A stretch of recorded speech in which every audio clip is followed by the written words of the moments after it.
Hello and welcome to another edition of The Morning Serve. Emma Lawrence alongside John Millman. John, the big one tonight, Carlos Alcaraz and Alexander Zverev.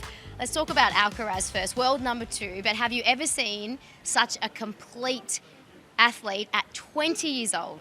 No, they say that he's a combination of the big three. You've got Roger and how of an all-court player he was. He could volley, he could come to the net, he had that all-court game. And then you have Novak with his movement, one of the best movers we've ever seen, and Rafa, his competitiveness and his tenacity that he shows on court. Well, Alcaraz is a package of all three, and only at 20 years old. Yeah. It's actually scary when you think about that. He's 20 years old and he plays at the level that he does. It blows my mind. He's barely been pushed so far this tournament, so he breezed through that last match in straight sets, whereas on the other hand, Alexander Zverev got it done in 5. It was almost 5 hours on the court. So how much of a head start now does that give Alcaraz? Well, Alcaraz is going in fresh, and obviously he's played all his tennis on Rod Laver Arena, and I think that helps. I was lucky enough to call that Zverev-Norrie match, and Alexander Zverev, those last 2 sets, played an incredible match because that was such a good tussle. He'll get confidence coming out of one of those tight ones, but has he burnt the gas?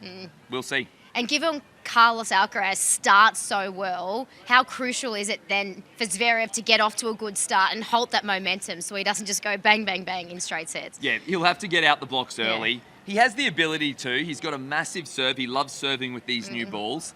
He's going to have to serve at his absolute best because Carlos Alcaraz, we know he can do it all. It's going to be a fascinating matchup. I'm going to go with Alcaraz, but you can never write off big Sasha Zverev. He is a very accomplished player. And I don't know whether we can ever really look at history and stats given the upsets we've seen so far this tournament. But in the quarterfinals of the US Open, Alcaraz got the job done. But a few weeks later at the ATP finals, Zverev got the job done, came from a set down, only 3 sets. But do you think then the key is to push it out as long as possible as well and maybe tire Carlos out, given he's had a lot of straight sets wins? Well, I do think they can both go the distance. Yeah. That, you know, these guys are on top of their game in terms of their athleticism, in terms of their ability to play best of 5 set tennis. But like you said, it is important that Zverev gets out the blocks early. I don't think you want to be giving someone like Carlos Alcaraz a head start and having to play catch up. The other one, of course, Daniil Medvedev and Hurkacz. First off with Medvedev, before we even get to the tennis and what he can do on the court as a phenomenal athlete, he's been this kind of Mr. Nice Guy, I guess you can say, which is different to what we've seen. Have you genuinely noticed a difference? He's been sort of, I'm not going to say sucking up to the crowd, but trying to, in the interviews, draw them in and get them to like him a bit more? He's probably playing a game within a game, but I know, I'm lucky enough to know Daniil off the court, and he is genuinely a nice guy. I think that competitiveness comes out in him and you know, that villain side comes out of him in the heat of the battle. But genuinely speaking, you see what you get. On the outside of the court, he is a really nice guy. He's just an extremely intelligent player. And he finds ways to win. And if that means riling up the crowd or riling up his opponent, he'll do that. Do you think that suits him then here at the Australian Open to be friendly and be Mr. Nice Guy, given in the past, say, at the US Open, where he's embraced that villain persona and he's used that to try and thrive off that? So does now this one also work? Yeah, look, Daniil Medvedev, he's playing chess out here, guys. Come on. We're not playing checkers anymore. We got to play chess with Daniil. He's one of the smartest competitors out there. Yeah, I would take everything Daniil does with a grain of salt, but I do want to say he is a great guy off the court. We're probably just creating headlines for the sake of it and talking about what he does. We don't do that in sport. No, definitely not. Journos don't do that. Not us anyway. But I'll tell you what, on the court, let's talk about the record. So Hurkacz actually has a 3-2 record over Daniil. Then what do you think historically Hurkacz has done that has worked? Well, this is a fascinating matchup, and I'll tell you why. It's because Hurkacz has been one of the most effective servers on the tour, but especially at this Australian Open. His win percentage is higher than anybody when he lands that first serve, and he's got a great second serve too. He's a real tall, rangy player. They both are, but I think Hurkacz uses that to his advantage a little more on the serve. And on the flip side, we've got Daniil Medvedev, who probably takes up one of the most unique returning positions on tour. He is back in the grandstand. He's nearly on the first row. But I don't know if you saw it, but he did a masterclass with Jim Courier, and he explained those tactics. He explained how he likes to get into the rally and he likes to have that serve coming back down. So it'll be a really fascinating matchup. Can Hubert Hurkacz outserve his opponent when Daniil Medvedev is on the back fence? It's going to be fascinating, this one. Well, don't just ask the question. Give us the answer. Can he outlast him? Who's going to win?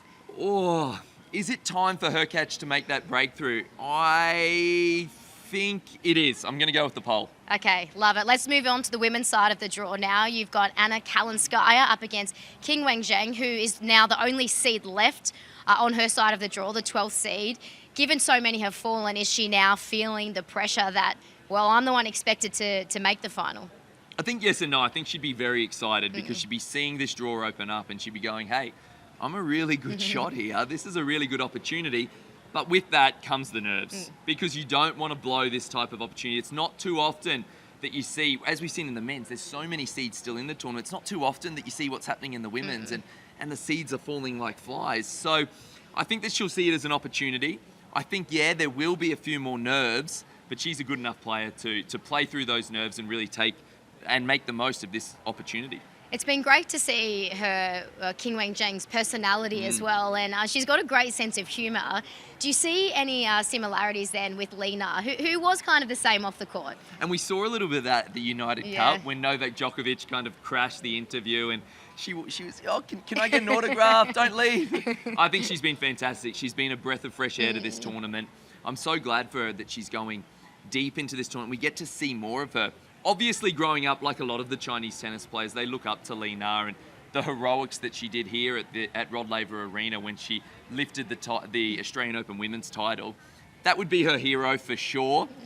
She grew up watching her and nothing would make her happier to emulate her idol. Well, Lena, actually, given she, is her hero, at one of the interviews this tournament, Lena came and crashed it in a sense, and she was a little bit starstruck. We call that doing a Novak now. Yeah. Well done, Novak. But it was so heartwarming to see.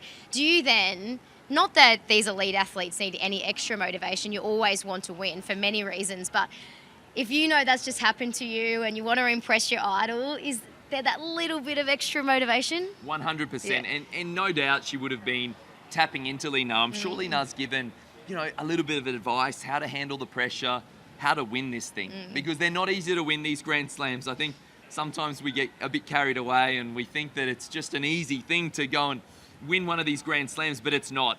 And I think you need to tap into all the advice you can get. And what better advice than a former Australian Open champ? What advice would you give then Anna Kalinskaya, on the other hand, coming up against Zheng, who's the hot favourite? Well, keep doing what you're doing and keep believing. You put yourself in this position, go for it. She's a really good mover, is Kalinskaya. She moves really well. She's going to extend the points. And like a lot of these tennis players and like a lot of these women tennis players left, when they see an opening, they hit it. And she's no different. Are you going the safe bet then? I think I will. I really like what I'm seeing from Qinwen. She is playing some inspired tennis. I think she's really confident. I thought that she was super impressive in her earlier matchup. And why not? Why can't she emulate her hero? I don't know why. Yeah, I love it.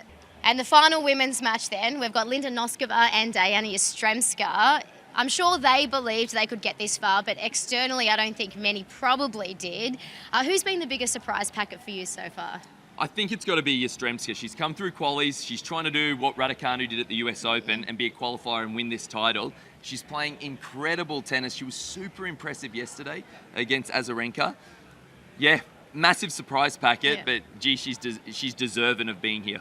And how's this for a stat? I'm not going to claim to have been the one to have found this though. So if she does make the semi-finals, Yastremska that is, she will be only the second qualifier in the women's draw at the Australian Open to make a semi. And the last was way back in 1978. So it'd be a fairy tale. It's incredible. Obviously, we saw it on the men's side with Karatsev a few years ago, but how good is that? And what a story. And it's something that we can all get behind.